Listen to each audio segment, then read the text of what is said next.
जाजपुर जिलार जाजपुर निर्वाचन मंडली में आज भारतीय जनता पार्टी राज्य युव मोर्चा उपसभापति संग्राम पात्र नेतृत्व में माँ मंडप एक बैठक होता। यह बैठक में आलोचना होता भारतीय जनता पार्टी सदस्यता अभियान केमिति सफल हेबो और आगकू केमिति संगठन मजबूत हेबो। यह बैठक में प्राय विभिन्न पंचायत 1000 ऊर्ध्व कर्मी जोग देथिले। समस्तंकर मूल लक्ष्य थिला केमिति ए सदस्यता अभियान को सफल करिवे और ओडिशार लोकंक पाखरे सुविधारे केमिति सरकार योजना पहुंची पारिबो ताहा मध्य आलोचना करथिले।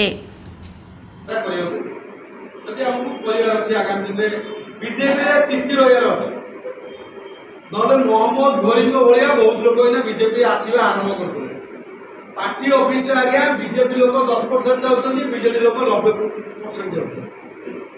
मुझे देखुची आगे मुझे जबरदस्त करी miss call Miley car member थी बीजेपी पार्टी बुलूँ।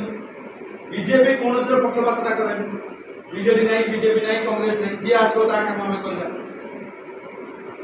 जी आस जो वर्गर लोक आ दल लोक आ दल भितर कम करना ओडिशा भितर कम कर जी आस काम हो किंतु ताकू तो आम सुजोग